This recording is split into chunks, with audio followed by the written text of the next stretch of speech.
ಬೆಳಗಾವಿ ಜಿಲ್ಲೆ ಮೂಡಲಗಿ ತಾಲೂಕಿನ ಗುರ್ಲಾಪುರ ಕ್ರಾಸ್ನಲ್ಲಿ ರೈತರ ಹೋರಾಟ 7ನೇ ದಿನಕ್ಕೆ ಕಾಲಿಟ್ಟಿರುವಂಥದ್ದು. ಇವತ್ತು ಮತ್ತೆ ರೈತರ ಹೋರಾಟ ತೀವ್ರ ಸ್ವರೂಪ ಪಡೆದುಕೊಳ್ಳುತ್ತಾ ಅನ್ನುವಂಥ ನಿಟ್ಟಿನಲ್ಲಿ ಈಗ ಪೊಲೀಸರು ಕೂಡ ಮುಂಜಾಗ್ರತಾ ಕ್ರಮಗಳನ್ನು ವಹಿಸಿರುವಂಥದ್ದು. ಇವತ್ತು ಅರೆಬೆತ್ತಲೆ ಪ್ರತಿಭಟನೆಗೂ ಕೂಡ ಕರೆ ಕೊಟ್ಟಿರುವಂಥದ್ದು. ಅದರ ಜೊತೆಗೆ ಸರ್ಕಾರದ ಪ್ರತಿನಿಧಿಯಾಗಿ ಎಚ್.ಕೆ. ಪಾಟೀಲ್ ಅವರು ಕೂಡ ಸ್ಥಳಕ್ಕೆ ಬರ್ತಾ ಇರುವಂಥ ಕಾರಣಕ್ಕಾಗಿ ಮುಂಜಾಗ್ರತಾ ಕ್ರಮವಾಗಿ ಪೊಲೀಸರು ಕೂಡ ಬಂದೋಬಸ್ತನ್ನು ಮಾಡಿಕೊಂಡಿರುವಂಥದ್ದು. ಕಳೆದ 7 ದಿನಗಳಿಂದ ಕೂಡ ನಿರಂತರವಾಗಿ ಇಲ್ಲಿ ಪೊಲೀಸರು ರೈತರಿಗೆ ರಕ್ಷಣೆ ಕೊಡೋದ್ರ ಜೊತೆಗೆ ಬಂದೋಬಸ್ತನ್ನು ಮಾಡಿದ್ದಾರೆ.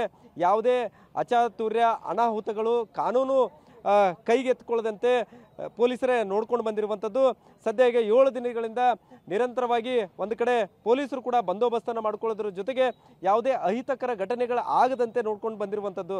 DYSP ಅವರ ನೇತೃತ್ವದಲ್ಲೇ ಸದ್ಯ ಈಗ ಪೊಲೀಸರು ಬಂದೋಬಸ್ತನ್ನು ಮಾಡಿಕೊಂಡಿರುವಂಥದ್ದು. ಕಳೆದ 7 ದಿನಗಳಿಂದಲೂ ಕೂಡ ಇಲ್ಲಿ ನಿರಂತರವಾಗಿ ಪೊಲೀಸರು ರೈತರಿಗೆ ರಕ್ಷಣೆ ಕೊಡುವಂಥ ಕೆಲಸವನ್ನು ಮಾಡ್ತಾ ಇದ್ದಾರೆ. ಸದ್ಯ ಶಾಂತ ರೀತಿಯಾಗಿ ಪ್ರತಿಭಟನೆ ಏನು ನಡೀತಾ ಇದೆ ರೈತರದು, ಆ ಒಂದು ಶಾಂತ ರೀತಿ ಪ್ರತಿಭಟನೆಗೆ ಪೊಲೀಸರು ಕೂಡ ಕಾರಣ ಆಗಿರುವಂಥದ್ದು. ಯಾಕಂದರೆ ಸಹಜವಾಗಿ ಒಂದು ಪ್ರತಿಭಟನೆಯಲ್ಲಿ ಲಕ್ಷಾಂತರ ಜನರು ಭಾಗಿಯಾಗಿರ್ತಾರೆ, ಏನಾದರೂ ಹೆಚ್ಚು ಕಡಿಮೆ ಆಗುವಂಥ ಸಾಧ್ಯತೆಗಳು ಕೂಡ ಇರ್ತವೆ. ಅಂತಹದ್ದೊಂದು ಸಂದರ್ಭದಲ್ಲಿ ಪೊಲೀಸರು ಆ ರೀತಿ ಘಟನೆಗಳು ಆಗದಂತೆ ಮುಂಜಾಗ್ರತಾ ಕ್ರಮಗಳನ್ನು ತೆಗೆದುಕೊಂಡು ಇಲ್ಲಿ ಭದ್ರತೆಯನ್ನು ಕೊಟ್ಟಿರುವಂಥದ್ದು. ಇವತ್ತಿನ ದಿನ ಸ್ಥಳಕ್ಕೆ ಸರ್ಕಾರದ ಪ್ರತಿನಿಧಿಯಾಗಿ ಎಚ್.ಕೆ. ಪಾಟೀಲ್ ಅವರು ಕೂಡ ಬರ್ತಾ ಇರುವಂಥ ಕಾರಣಕ್ಕಾಗಿ ಇನ್ನಷ್ಟು ಹೆಚ್ಚಿನ ಫೋರ್ಸನ್ನು ಕೂಡ ಈಗಾಗಲೇ ತರಿಸ್ಕೊಂಡಿರುವಂಥದ್ದು. ಸದ್ಯ ಈಗ ಬೆಳಗಾವಿಯ SP ಆಗಿರುವಂತಹ ಭೀಮಾಶಂಕರ್ ಗುಳೇದವರು ಕೂಡ ಕಳೆದ 3 ದಿನಗಳಿಂದ ಸ್ಥಳಕ್ಕೆ ಬಂದು ಭೇಟಿಯನ್ನು ಕೊಟ್ಟು ಹೋಗಿದ್ರು.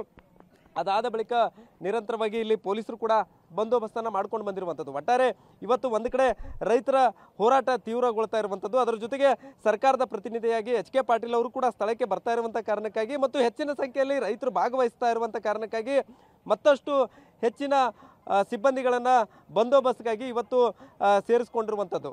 ಕ್ಯಾಮ್ರಾಮನ್ ಪ್ರವೀಣ್ ಜೊತೆ ಸಹದೇವ್ ಮಾನೆ, TV9 ಬೆಳಗಾವಿ.